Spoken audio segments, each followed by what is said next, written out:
Breaded and fried fish and Hunt's pork and beans. A very hearty meal that gives a lot of energy. This dish is so perfect for a family of four. The fish is hard to cook but very delicious, and the beans are simple and tasty. Let's get to the cooking. Our first ingredient we're going to use for our Hunt's pork and beans is the carrot. This will be the only vegetable in our beans. First, peel off the skin from our carrot. Make sure that there are no black things or dirt on the flesh beneath the skin. If there are any, remove it all, as it might be places where worms went in. 3 cloves of garlic, preferably big. This will go in the Hunt's pork and beans. We'll crush it to peel off the skin and remove the head. And finally, mince, dice or chop the garlic very finely. We'll cook this first later. 2 tender juicy hot dogs already cut in half. These hot dogs will be added to our Hunt's pork and beans and the main source of meat for the meal, because that brand of beans barely has pork in it. Our big carrot cut in half. Now the way I'm cutting this carrot is quite unsafe. My mother taught me to use the palm of my hand to apply pressure to the knife. The fingers should be straight, not bent or curved. Our carrot is now cut in half. We'll use the smaller end for our pork and beans. We don't need a lot of carrots for our dish. We still have bigger fish to fry. Cut it in circles, like what is shown in the video right now. The cuts should not be thick nor too thin. Now, we'll cut our circular carrots into quarters. Think of how a pie or a pizza is divided among 4 friends. Cut it in quarters. I eventually apply what my mother taught me here.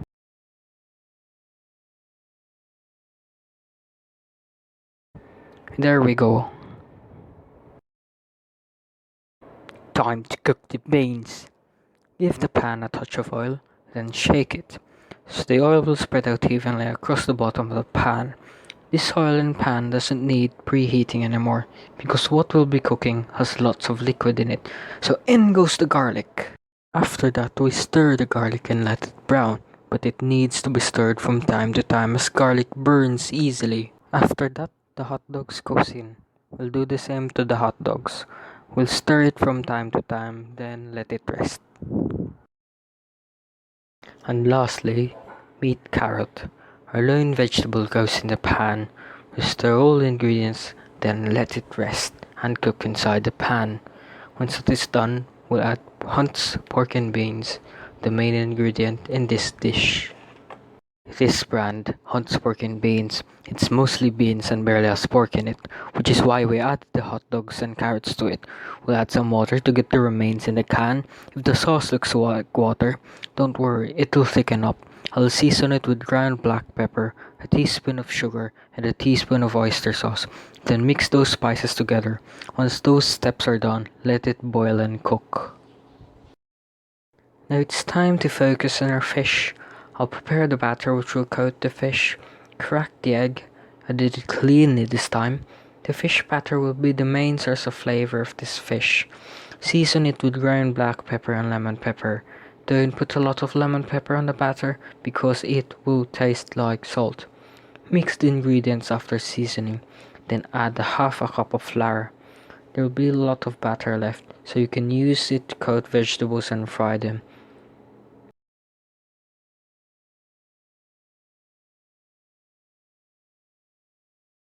As you can see, while mixing the ingredients, it starts to become doughy.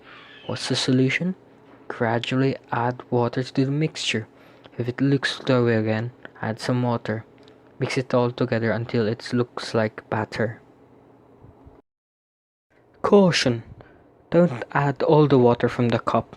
Just add the perfect amount of water that will make the mixture workable.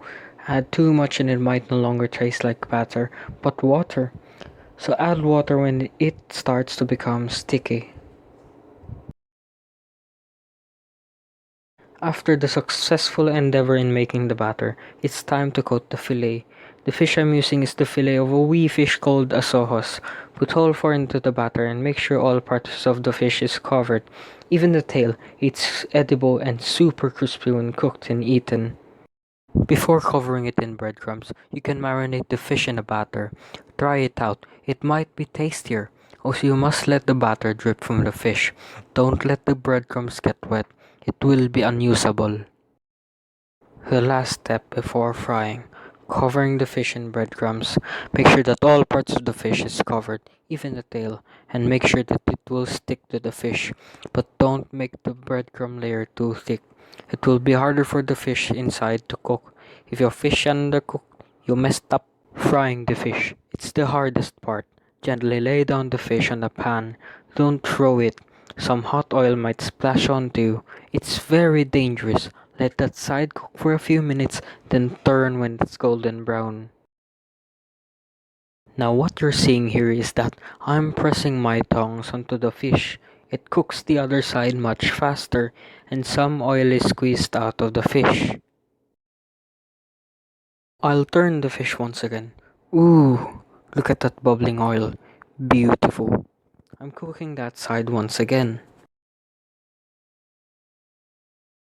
I'll repeat that process one last time, then let it brown for a few minutes. Once done, take it out and put it on a plate with tissue paper.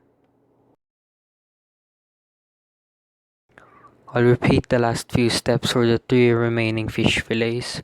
Once they're all done, plate it nicely on a white plate with some tissue paper on it. Those will suck up the excess oil and make your dish healthier. The garnishing will be a small tomato, put it on the side, some leaves of basil, put it on the top like it's a tree on top of a mountain. For the pork and beans, I'll put it in a fancy ceramic pot. No more garnishing needed for that, and the meals are done. Very delicious, very nice to look at, and worth the effort. Thank you very much indeed.